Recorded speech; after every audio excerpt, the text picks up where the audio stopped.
안녕하세요. 나무아카데미입니다. 이번 영상에서는 2023학년도 EBS 수능 특강을 사야 하는 이유에 대해서 말씀드리겠습니다. 곧 2023학년도 수능 대비를 위한 수능 연계교재 EBS 수능 특강이 출시되죠. 교보문고와 알라딘을 기준으로 2월 4일, 바로 내일이 출고일입니다. 따라서 수능 특강을 왜 사야 하는지, 그리고 어떻게 활용하면 되는지를 살펴볼 텐데요. 국어 영역을 보다 중점적으로 설명드리도록 하겠습니다. 우선 아시다시피 작년 수능부터 국어에 선택 영역이 생겨서 수능 특강 국어 교재도 무려 4개나 됩니다. 이렇게 문학, 독서, 화작, 언매 총 4개인데요. 본인이 화작을 선택하느냐, 언매를 선택하느냐에 따라서 4권 중에서 이렇게 3권만 살 수도 있고 이렇게 3권만 살 수도 있죠.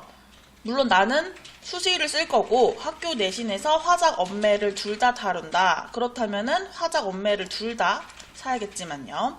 근데 이 4권 중에서 가장 중요한 영역은 무엇일까요? 바로 문학이죠. 그 다음 순위를 매겨보자면은 독서가 되겠고요.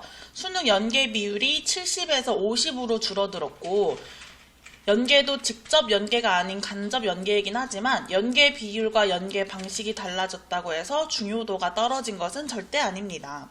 그리고 수능 특강 중에서 국어가 수학 등의 다른 과목과 비교했을 때 연계율을 가장 크게 체감할 수 있는 영역입니다. 따라서 수능 특강 문학, 독서는 반드시 사야 하는 교재예요. 정시를 쓰든 수시를 쓰든 구분 없이 사야 하는데요. 그럼 그 이유를 보다 자세히 설명해 드려 볼게요. 우선 수시를 준비하는 학생이라면 대부분의 학교에서 1학기 지필고사에 수능 특강을 포함시키기 때문에 수능 특강을 공부할 수밖에 없습니다. 그리고 논술 전형을 생각하고 있는 학생들도 많을 텐데요.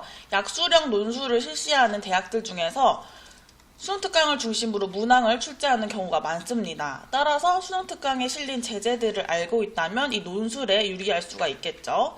그 다음에 정시를 준비하는 학생들 중에서는 어차피 100% 똑같이 안 나오는데 굳이 사야 돼요? 이렇게 생각하는 학생들이 꽤 있을 것 같은데요.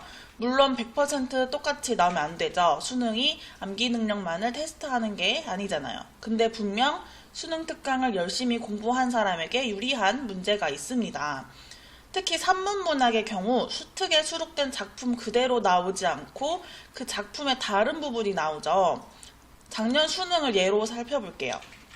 수특, 문학, 적용학습, 고전산문 12강에 박태보전이라는 고전소설이 수록되었었는데요. 박태보전이 수능에 출제되었었죠. 이 전체 줄거리에서 파란색 부분이 수능특강 교재에 수록된 내용이고 노란색 부분이 수능에 출제된 내용입니다. 거의 바로 뒷부분의 내용이 출제된 거죠. 만약 수특을 공부하면서 이미 박태보전의 전체 줄거리를 파악을 했고 이렇게 박태보전의 주제, 박태보전의 인물 간 갈등의 양상, 이야기 구조 이런 것들을 정리해둔 학생이라면 수능에서 당연히 보다 유리할 수밖에 없었겠죠. 그리고 박태보전 말고도 수능특강 문학 실전학습 2회 거사노라는 현대시도 연계되어 출제되었어요. 이 시는 현대시니까 그냥 그대로 지문이 제시되었죠. 물론 거사노가 단독 지문으로 출제되진 않고 초가 그리고 담초라는 작품과 함께 갈래복합 지문으로 출제되었었는데요. 초가 담초가 처음 보는 작품이었어도 이 거사노를 알고 있는 상태니까 이 거사노의 제재, 주제의식, 화자의 태도, 그리고 표현상의 특징과 함께 비교해 나가면서 읽었으면 보다 쉽게 이해할 수 있었겠죠. 그 다음 독서 연계도 살펴볼게요. 작년 수능 독서는 수능 특강이 아니라 수능 완성에서 연계가 되었었는데요. 우선 변증법을 바탕으로 한 해겔의 미학과 그에 대한 비판을 다룬 주제통합 지문은 수능 완성 실전 모의고사 4회 변증법과 절대정신, 해겔의 예술형식론을 연계한 지문입니다. 이 왼쪽이 수능 완성 교재 지문이고 오른쪽이 수능 출제 지문인데요. 빨간색으로 표시된 단어들 보면 똑같죠. 해겔, 정립, 반정립, 종합, 변증법, 절대정신 이렇게 제재를 동일하게 가져온 것입니다. 이 지문뿐만 아니라 많은 학생들이 어려워했던 브레턴 우즈 체제와 트리핀 딜레마를 다룬 지문도 수능 완성 실전 모의고사 1회 지출 조정 정책과 지출 전환 정책, 브레턴 우즈 체제를 다룬 주제 통합 지문을 연계한 지문이었습니다. 작년에는 수완과 연계되었지만 올해는 얼마든지 수특과 연계될 수 있겠죠. 변증법이나 브레턴 우즈 체제, 금본위 체제 등과 같이 다소 생소한 개념을 이미 수능 완성에서 접해보고 공부를 한 학생이라면 수능에서 이 지문을 보고서 이거 하면서 반가웠을 거예요. 그리고 보다 쉽게 이해를 할 수 있었겠죠. 따라서 독서도 제재를 그대로 활용해서 연계하는 경우가 많으므로 문학과 마찬가지로 수능 대비에 중요합니다.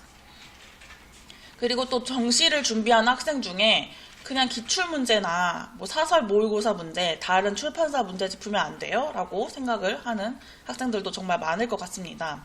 물론 기출문제는 반드시 풀어야 돼요. 수특 문제만 푸는 거로는 당연히 안 돼요. 오히려 수특보다 기출문제가 당연히 더 우선이죠. 그런데 엄매는 지금 기출문제가 작년 것밖에 없는 상황이잖아요. 풀 수 있는 문제가 없기 때문에 엄매만큼은 무조건 수특을 사서 풀어야겠죠. 안 살 이유가 없습니다. 수특은 연계율 측면에서도 중요하지만 그뿐만 아니라 수능을 출제하는 평가원이 감수한 교재이기 때문에 문제의 양과 질이 다른 문제집과 비교할 수 없을 정도로 우수합니다. 따라서 기출문제랑 수특을 같이 풀면서 수능 유형을 체화시킬 수 있겠죠. 그런데 기출문제랑 수특을 풀지 않고 다른 문제들을 푸는 것은 금물입니다. 그다음 다른 과목도 간단하게 말씀을 드리자면은 우선 영어의 경우는 100% 간접 연계이므로 이제 수특 지문을 암기하는 식의 공부는 더 이상 통하지 않게 되었습니다. 그러나 어쨌든 연계는 되는 거니까 수특 지문과 유사한 주제나 소재, 표, 그림 등을 활용해 문제가 출제돼요. 따라서 영어도 마찬가지로 기출문제를 우선으로 하되 수특도 푸는 게 좋겠죠. 물론 수시를 준비하는 학생이라면 내신에서 수특 영어 또는 수특 영어 독해 교재 지문을 그대로 출제하기 때문에 수특이 꼭 필요하겠고요. 그 다음 수학은 과목 특성상 연계가 된다고 말하기가 어려워요. 체감이 쉽지 않죠. 따라서 수학도 영어와 마찬가지로 기출문제가 더 우선이 되어야 돼요. 내신에서 수특 문제의 숫자만 바꿔서 출제하기 때문에 수시 준비하는 학생들은 꼭 풀어보셔야겠습니다. 그 다음 마지막으로 탐구 영역은 솔직히 거의 암기 영역이죠. 암기해야 하는 내용이 많기 때문에 수능특강 한 권으로는 대비할 수 없어요. 수능특강이 수능 완성보다는 보다 기본 개념이 설명이 되어 있긴 하지만 기본기를 다질 수는 있지만 이 교재만으로 대비하는 데는 무리가 있어요. 따라서 별도의 개념서가 꼭 필요하겠습니다. 탐구도 마찬가지로 개념서랑 인강으로 개념 정리한 다음에 기출문제 풀고 그 다음에 수특을 풀면 되겠습니다.